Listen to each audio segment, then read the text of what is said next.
I prefer the sex. I prefer really not to speak. If I speak, I am in big trouble. In big trouble. And I don't want to be in big trouble. Porque sou eu o treinador. E como sou eu o treinador, eu é que sei o que é que faço. Mas isso é você que é treinador, eu não sou treinador. Eu sou um aprendiz treinador.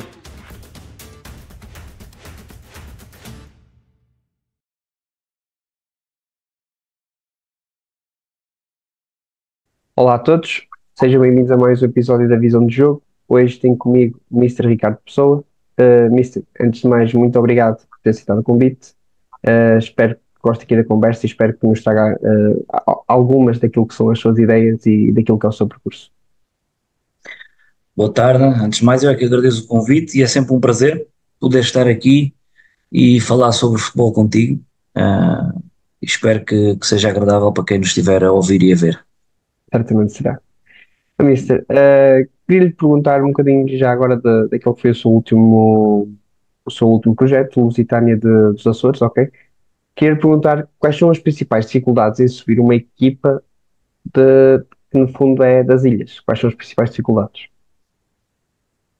Olha, eu quando peguei nesta equipa, peguei nesta equipa no Campeonato dos Açores, ou seja, um campeonato muito complicado, difícil de poder, de conseguir sair de lá.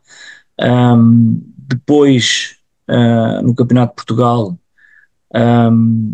conseguimos mais uma subida, muito difícil. Aquilo que para mim é o grande handicap das equipas insulares, neste caso dos Açores, da Ilha Terceira, tem muito a ver com, primeiro que tudo, a dificuldade em recrutar jogadores para os Açores, do continente, principalmente do continente. Depois, aquilo que é a nossa logística em termos de preparação das viagens, da própria viagem, os voos, o tempo de descanso, as viagens também, para além do avião, o autocarro depois aqui no continente, são situações difíceis de preparar, muitas das vezes através do sacrifício dos atletas, do nosso próprio sacrifício. Esses são para mim dois pontos muito, mas mesmo muito, muito difíceis em que quando vamos para um trabalho destes, de um clube insular, temos uma pequenina noção de que isso pode ser, mas depois no dia a dia e quando sofremos na pele por todos estes problemas é que vimos mesmo realmente a dificuldade que é. E acho que esses dois pontos são, na minha ótica, muito difíceis e que valoriza muito aquilo que as equipas insulares acabam por fazer, neste nosso caso, a subida à Liga 3. Eu vou-te dizer rapidamente, nós na fase de subida apanhámos o Moncarapachense, tivemos um jogo no domingo às 11 da manhã, nós conseguimos ter um voo à 1 da tarde, chegar a Lisboa às 5 da tarde e depois ter que fazer o trajeto de autocarro até ao Algarve. Porquê? Porque só tínhamos voo de Lisboa para Faro às 10 da noite, e então preferimos ir de autocarro, chegámos às 10 da noite, jantámos só essa hora e às 11 horas estávamos a jogar. Portanto é muito complicado, é difícil. Deste só um exemplo. Sim. Eu lembro de falar, com o treinador também do Camacho, ele falou-me de uma regra sobre a questão de vocês terem que contratar jogadores naturais das ilhas. Também se aplica aí? Sim, aplica-se principalmente no Campeonato dos Açores. Aquilo tem a ver com o jogador açoriano. Se nós tivermos um plantel formado por jogadores açorianos, nós temos um valor, uma verba que o governo nos dá. A partir do momento em que nós começamos a deixar de ter jogadores açorianos e a maior parte são jogadores que não são açorianos, nós perdemos esse apoio. E o que aconteceu, por exemplo, o que aconteceu ao Lusitânia há 2 anos, que estávamos no Campeonato dos Açores, abdicámos desse valor. Obviamente que nenhum clube consegue abdicar de um valor desses. Nós abdicámos, tivemos depois muitos problemas todos os meses a nível dos vencimentos, mas que foi compensado com essa subida. Ok, ok. Giro porque nunca tinha percebido que é algo até, quer dizer, que não era obrigatório. Eu pensava mesmo que era uma regra geral. Não sabia que tinha a ver só com investimentos do governo. Ok, Não, tinha a ver, tem uma verba que dão que é para quê? Para que hajam jogadores açorianos, para valorizar. para valorizar, só que cada vez há menos jogadores e há mais clubes a disputar a Série Açores dentro da mesma ilha, e isso acaba por ser muito, muito difícil conseguires ter todas as equipas com jogadores açorianos, e até porque isto não é desprezar ninguém, mas obviamente que se tiveres jogadores de outra qualidade, acabas por ter um projeto mais perto de atingir o êxito. Claro. Nisso, iria falar agora um bocadinho consigo sobre aquilo que são as suas ideias. Eu vi um jogo da sua equipa, se não tinha erro, acho que foi aqui o último. Isto porque as pessoas vão saber ao certo quando é que nós vamos estar a falar, porque eventualmente a conversa vai ser publicada depois. Mas queria que dissesse um bocadinho daqueles que são os seus princípios na primeira fase de construção.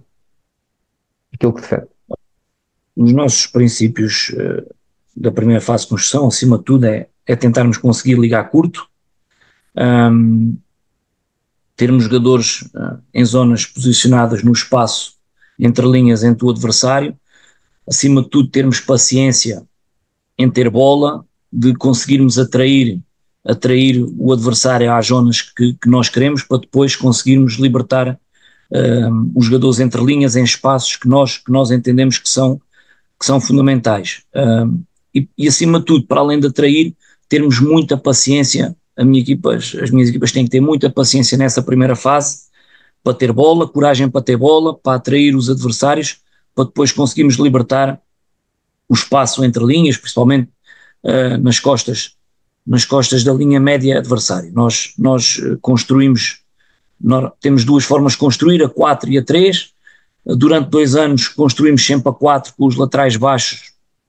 O ano passado, quando fomos para a fase de subida, tivemos ali uma semana intensa para começarmos a construir a 3, para que a equipa tivesse duas formas de construir na primeira fase e se conseguisse adaptar dentro do próprio jogo àquilo que o adversário nos iam tentando impor, nós termos a capacidade de ir mudando, mas acima de tudo procuramos ter uma construção curta, atrair, procuramos muitas das vezes o passe em diagonal, com os 2 médios interiores. Estivemos a construir a 4, temos sempre um pivô nas costas da primeira linha defensiva, e isso depois vai depender também muito do adversário. Vamos imaginar que o adversário está em 4-4-2, mantemos sempre aquele homem nas costas da linha dos 2 avançados, para promover ou ele atrair alguém a ele e libertar-nos logo nas costas, ou se não podermos sair por ele. Se as equipas nos pressionarem com 3 numa construção a 4, temos alguns movimentos de atrair um pouco mais baixo com um dos médios, para depois um dos outros interiores poder estar numa diagonal e podermos receber. Portanto, temos aqui algumas dinâmicas, mas basicamente os princípios são uma construção curta, de conseguir atrair, de termos paciência, de aguentarmos posicionalmente alguns jogadores e não estarmos toda a gente a baixar a querer bola. Esses são os 3 princípios que nós temos no nosso jogo, e depois, consoante aquilo que o adversário e nós analisamos que nos tentam fazer, nós vamos adaptando com algumas dinâmicas. Ok. Então vamos imaginar numa pressão, por exemplo, do adversário, como você falou com os 3, ok, vamos imaginar que o avançado faz uma pressão pendular e tenta levar o central para correr lateral, ok? Os 3 médios da equipa adversária estão a encaixar nos seus 3 médios. Tipo de dinâmicas é que vai potenciar neste sentido? Em princípio vai ter só o central como homem livre, ou o guarda-redes. O que é que vai potenciar aí? Quando surgem essas situações, acaba já por não haver tanto espaço. O que é que nós aí nesse momento fazemos? Tentamos atraímos o 6 ao lado da bola, para onde vem a pressão, e se tivermos tempo para depois a bola rodar pelo central livre e ele desequilibrar, tudo muito bem. Se não, mantemos os 2 interiores bem abertos, numa situação bem aberta, mesmo com homens, e tentamos procurar baixar o avançado para criar a superioridade de 4 contra 3 em corredor central. Ok. O central adversário em princípio não sai da linha para acompanhá-lo? Se o central se estiver numa linha A4, aquilo que tem sido a nossa experiência é que nem sempre baixam, a maioria das vezes não baixam. Porque nós, quando fazemos este movimento, procuramos logo rapidamente fixar a linha de defesas, ou através com o médio do lado contrário à bola, a meter-se numa posição mais avançada e a criar dúvida nos centrais se saem ou não, ou por vezes até com o extremo do lado contrário a vir para zonas interiores a potenciar um movimento de ruptura nas costas e a criar sempre dúvida em quem pode sair ou não. Ok, ok. Quando e como é que se bate um pontapé de baliza longo? Como? Quando e como é que se bate um pontapé de baliza longo? Longo? Na nossa opinião, na minha opinião, depende muito daquilo que é os adversários.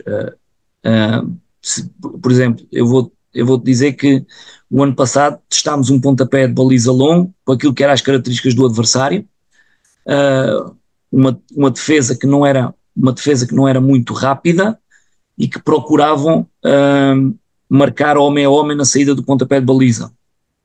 E nós, com um toquezinho na bola, com um homem a bater, a procurar na profundidade, ou seja, darmos a entender do nosso avançado baixar para vir receber uma bola nas costas dos médios e termos os extremos rapidamente a procurar o jogo interior nas costas e quase que chegávamos a golo numa situação dessas. Portanto, eu acho que tem que ser, depende do momento do jogo. Por exemplo, se estivermos a ganhar, se estivermos num momento em que não vale a pena estar a arriscar uma saída curta, e em momentos em que nós sentimos que a equipa adversária está homem a homem e que tem algumas debilidades de controle de profundidade, aí sim, aí procuramos bater longo. Portanto, eu diria-te que tem a ver com o momento do jogo. Se estivermos a ganhar, nem sempre vale a pena estar a correr riscos, e se encontrarmos debilidades na linha defensiva do adversário no controle da profundidade. Ok, pelo que percebi, você quer mesmo atrair o adversário, que é para criar espaço entre linhas, é isso? Sim. E quer, sim. e quer os seus extremos a andar então por dentro para receber a segunda bola, vamos dizer assim. Ou receber para o avançar ter umas soluções em apoio. É isso? Mas estás-me a falar no pontapé de baliza ou No longo. Quando você diz que um toca ao lado e bola no avançado. Procuro baixar o avançado para atrair o central do lado, onde, vamos imaginar, o pontapé de baliza sob o lado direito. Aí é direto, peço desculpa, é direto? Você procura Estavas-me a falar na do linha longo, defensiva? direto. Sim. Ok. Eu tinha percebido que o avanço estava a criar espaço entre linhas para o avançado receber e rapidamente ter duas soluções, que eram os extremos em apoio. Não, o avançado posiciona-se numa situação alta, sabemos que já temos um sinal para a bola ser batida, no momento em que temos os médios baixos muito próximo da nossa grande área, criamos ali um espaço entre os médios e os centrais, procuramos atrair um central com o avançado, e nesse momento que o central acompanha o avançado, nós projetamos uma bola longa para os extremos aparecerem nas costas. Ok. Não tinha percebido isso. Estava a pensar que era outra situação. Pensava que você estava a tentar procurar um espaço entre as linhas. Também fazemos. Quando a linha defensiva fica fica um pouco mais baixa, em que os médios acompanham mesmo no homem a homem, metemos aquela bola no avançado para vir buscar entre linhas e temos logo os médios preparados de frente para receber e ficar virados para o jogo. Temos duas situações, são os únicos dois pontapés de baliza que normalmente temos longos, são esses dois.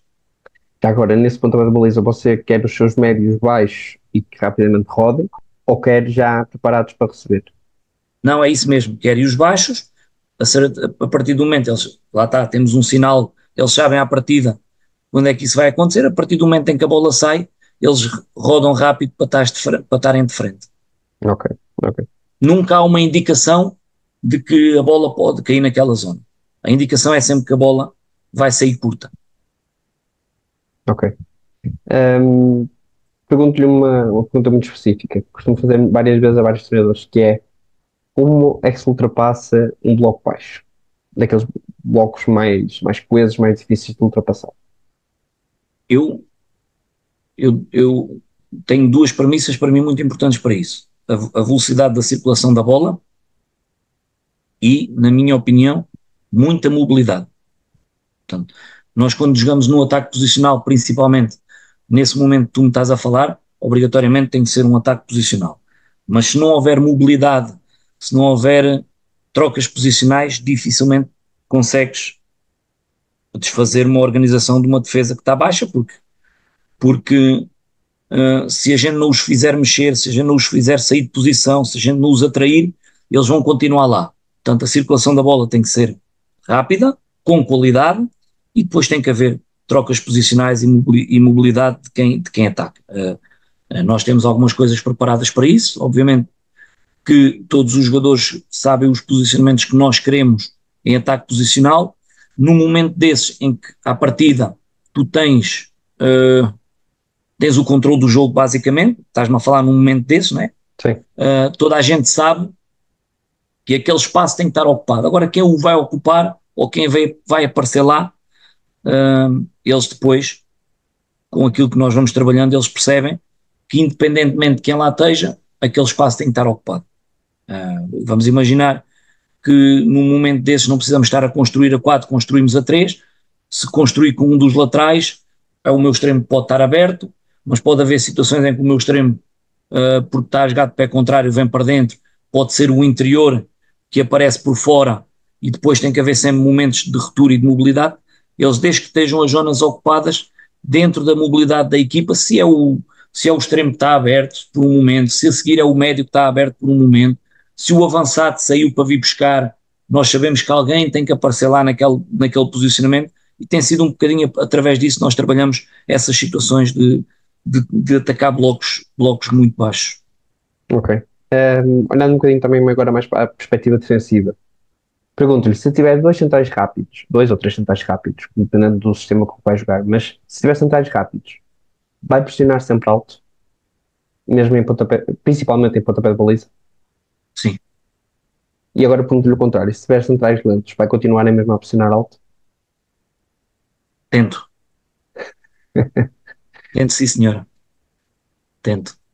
Mas porquê? Principalmente no pontapé de baliza. Porque eu acho que eu acho que não vai só pela questão da velocidade. Eu acho que vai também pela visão que eles possam vir a ter, ou daquilo que eu lhes passe em relação ao espaço. O eles perceberem o espaço que têm que dividir, o eles saberem que se a bola for direcionada mais para um corredor, for batida mais para um corredor, os homens do lado contrário têm que vir o mais rápido possível para tentar fazer a cobertura. Por exemplo, eu jogava com dois centrais em que um era rápido e o outro não era tão rápido, o Diogo Careca, não é um central já com 34 anos, que não era um central rápido, e eu nunca tive medo de defender o pontapé de baliza homem a homem. E felizmente nunca tivemos esse problema, porque depois lá está, depois há sempre forma de conseguirmos que, ou se obrigarmos a equipa adversária a bater a bola, estamos sempre muito mais confortáveis. Se houver equipas que não batam a bola, nós aí também não podemos ir com tanta sede ao pote, ou seja, aí já temos que também olhar para o espaço e irmos dividindo o espaço e indo pondo o adversário onde nós queremos. Portanto, eu posso condicioná-lo à mesma, eu estou a defender alto, estou a condicioná-lo, o facto de estar a defender alto não é a intensidade com que eu vou para o adversário, portanto eu posso condicioná-lo e continuar a manter a estrutura da equipa alta e a condicionar, e a partir do momento em que eu sinto que este jogador já não tem linhas de passe e a única linha de passe que tem vai ser bater, e aí tem que ser o confronto homem a homem, e aí sim nós somos intensos, obrigamos a bater e tentamos resolver. E isso acontece porque é mérito também dos adversários, eles conseguirem sair e o nosso primeiro homem é batido, a partir desse momento a gente vamos tentando organizar-nos organizarmos, irmos baixando um pouco, sem nunca nos encostarmos lá atrás e tentarmos sempre recuperar a bola em meio campo ofensivo. Vamos, estamos já agora, e essa é uma questão que eu também tinha até mesmo para mim. A partir do momento em que é homem a homem, o jogador não pode ser ultrapassado. Ou pode? Ele pode Não ser deve. ultrapassado? Pois, Não deve, mas obviamente que pode acontecer, e depois aí é um risco que nós corremos. exatamente. Se for ainda por cima na nossa última linha, a dificuldade é muito maior, né? Porque à partida, se tivermos homem a homem, já não temos mais ninguém para trás, a não ser o guarda-redes. Se for numa primeira fase, obviamente que o nosso avançado é batido, nós temos que perceber se vale a pena perder outro homem na pressão ou não, que é aquilo que eu estava a dizer, organizamos, direcionamos para onde queremos e voltamos a recuperar aquele homem que perdemos. Mas às vezes o problema é, e foi algo que nós temos vindo a melhorar, que eu senti esse problema que tu me estás a falar, do querermos ir com tanta intensidade, perdemos um homem e depois, fruto de alguma inexperiência, perdemos um homem, agora vou lá eu, que sou médio ofensivo, estou lá perto, mas quem tem a bola controlada tem sempre vantagem. E vamos e perdemos outro homem e depois aí sim quase que nos obrigamos a recuar muitos metros atrás. Portanto, eu acho que neste momento em que nós já estávamos, a perca desses homens depois tem que ser combatada com alguma experiência e organização. Se for cá atrás, é um risco que nós corremos e aí é o treinador que assume, porque foi isso que pediu. Claro. Em treino definia algum tempo para recuperar a bola, a partir do momento em que ela saía, ou sem tempo? Como não percebi? Imagino, em treino, vamos fazer pressão. Em treino. Você definia tempo para eles recuperarem a posse de bola, ou, ou não havia esse tipo de exigência? Por vezes definia tempo e depois definia também alguns passos, ou seja, criava alguns setores. Vamos imaginar que estamos a trabalhar quase no último terço, se perdêssemos a bola em último terço, por vezes tinha ali umas linhas em que os obrigava rapidamente a recuperar dentro daquele espaço, ok? Umas vezes era por espaço, outras vezes era por tempo, consoante aquilo que eu pretendia trabalhar por vezes. Mas definia muitas vezes também o espaço não, desculpa, o tempo, como estavas-me a dizer. Ok.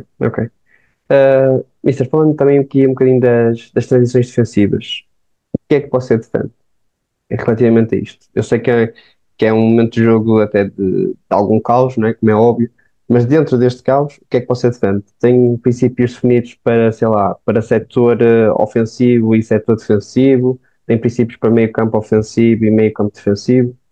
Ou é indiferente da zona de terreno de jogo? Acho que isso depende muito da forma como tu estás a dizer, porque o caos às vezes pode nos tirar algum discernimento. Por exemplo, em meio campo ofensivo, se nós perdermos a bola, aquilo que eu tenho estipulado é rapidamente uma reação rápida à perda para tentar recuperar. A partir de uma bola, duas bolas que não conseguimos recuperar, não vale a pena estarmos a desgastar e organizamos. Em meio campo defensivo, tentamos ter a mesma reação. Se temos bola, tentamos ter a mesma reação, mas se calhar às vezes em certos momentos não tão agressiva, tão incisiva, porque estamos mais perto da nossa baliza. Mas o primeiro objetivo é sempre o mesmo, é tentar recuperar rápido, se calhar no meio campo ofensivo, se calhar com mais homens, no meio campo defensivo, se calhar um pouco com menos homens, porque também nos sentimos confortáveis no momento defensivo em não perder tantas unidades numa rápida reação.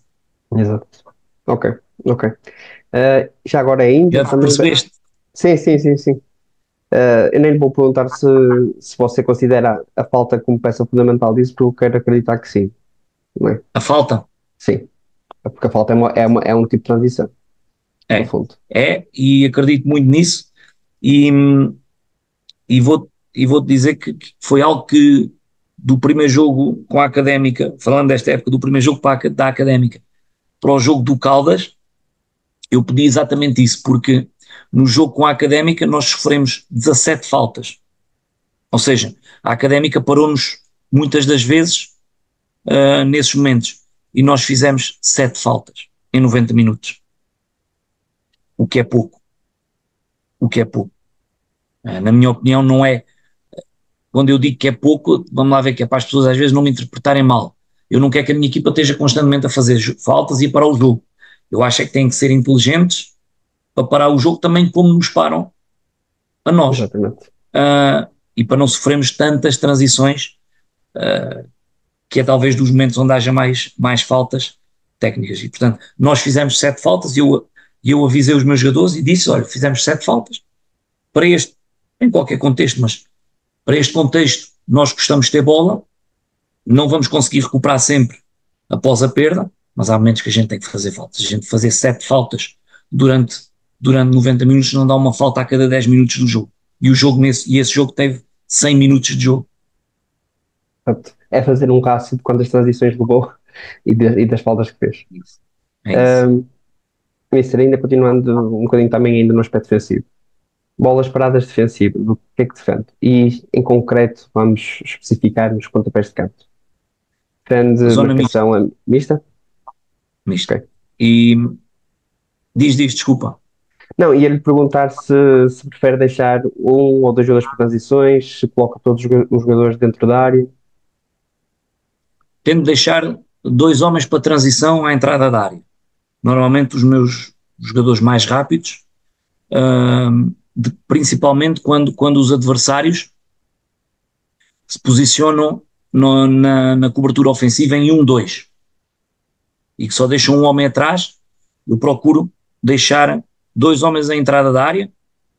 Fizemos um golo assim o ano passado, o golo que nos dá a vitória em Moncarapaz foi algo estudado, em que nos cantos defensivos metíamos os 2 jogadores mais rápidos, normalmente os nossos 2 extremos, na entrada da área, porque o adversário deixava só um homem na zona do meio campo e 2 homens à entrada da área. E nós temos uma zona pré-definida para se conseguirmos aliviarmos para aquelas zonas, e a partir desse momento, do lado por onde a bola se direcionar, esse primeiro jogador desse lado atacar logo essa zona e termos o outro a vir para o lado dele também para podermos combinar.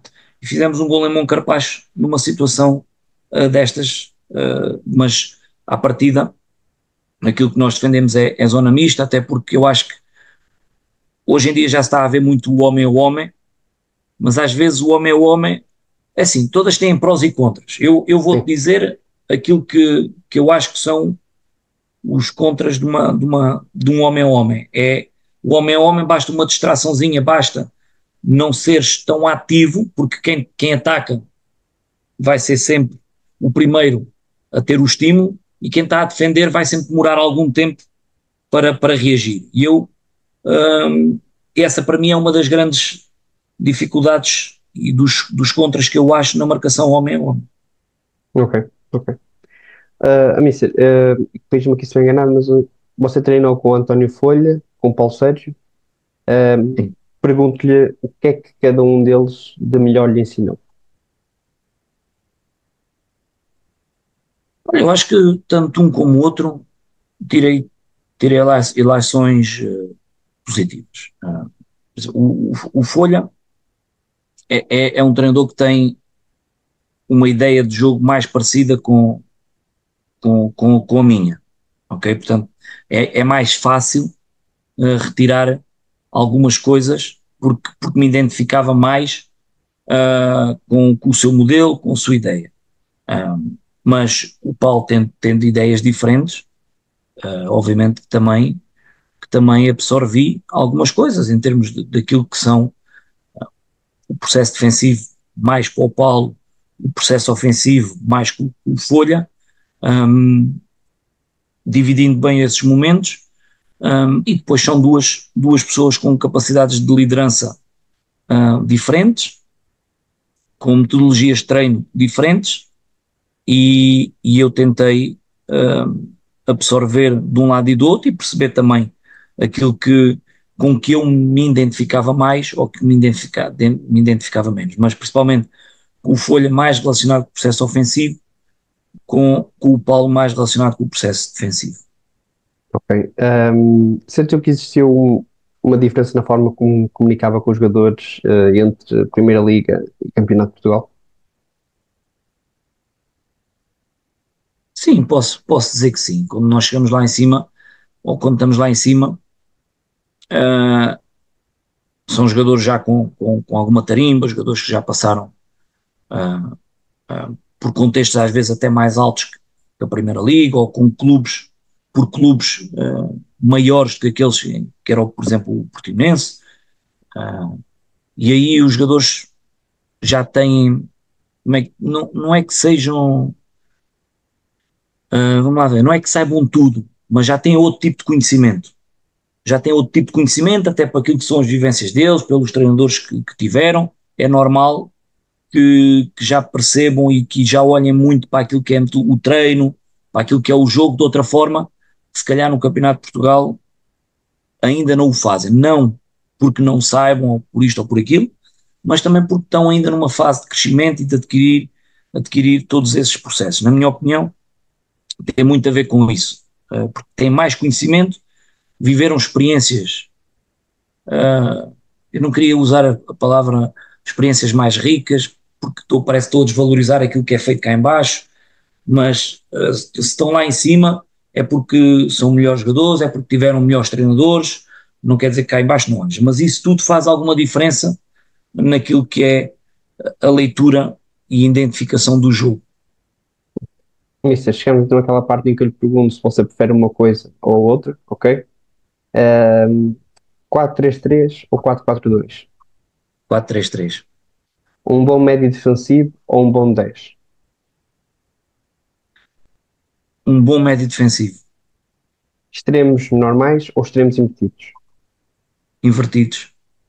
Goleada ou gol da vitória no último minuto de jogo? Eu prefiro qualquer uma das duas. Já vivi as duas, o 1-0 dá mais emoção. 1-0 ou 4-3? 4-3. Treino ou jogo? Jogo. Agora especificamente jogadores. Diamandé ou Debast? Neste momento Diamandé, porque ainda não conheço muito bem Debast. Okay. António Silva ou Tomás Araújo? António Silva. Otávio ou David Carmo? David Carmo. Um jogador criativo e inconsistente ou um jogador consistente mas sem criatividade? Criativo. Mister, para terminar, a pergunta que passo a todos os convidados, qual é para si a sua visão do jogo? A minha visão do jogo, eu acho que é isto que acho que nós respondemos. Para mim, o jogo tem que ter alegria. É isso que estás-te a referir? Cada um está à vontade de responder aquilo que quiser. Você pensa naquilo que é primeiro à sua cabeça. É isso que eu quero. Para mim, eu quando vejo um jogo de futebol ou quando estava dentro de um campo, eu tinha que ter alegria, tinha que ter felicidade, tinha que sentir essa felicidade. E isso tem muito a ver com a forma como jogamos. A minha visão tem muito a ver com a forma como jogamos o jogo. Temos que ter prazer naquilo que fazemos, dentro daquilo que é a nossa organização, mas sentirmos-nos ao mesmo tempo, independentemente daquilo que é o resultado final, sentirmos que nós somos uns artistas ou que os jogadores são uns artistas. E para sermos artistas tem que se mostrar a classe, tem que se ter classe, tem que se ter alegria, tem que se ter felicidade. E para mim o jogo tem que ser isso. O primeiro momento tem que ser isso. Jogador sem alegria e sem felicidade dentro de um campo, não há espetáculo. Mister, muito obrigado. Obrigado eu. Olá, obrigado por ter assistido o vídeo até ao fim. Se assististe, últimos 5 segundos para o momento publicitário. Se ainda não viste, lancei um novo livro, Roger Ball. O link para a compra está aí na descrição, ou podem comprar também numa FNAC perto de vocês. Obrigado a todos. Não subscrevam nem metam like no vídeo, também não é preciso.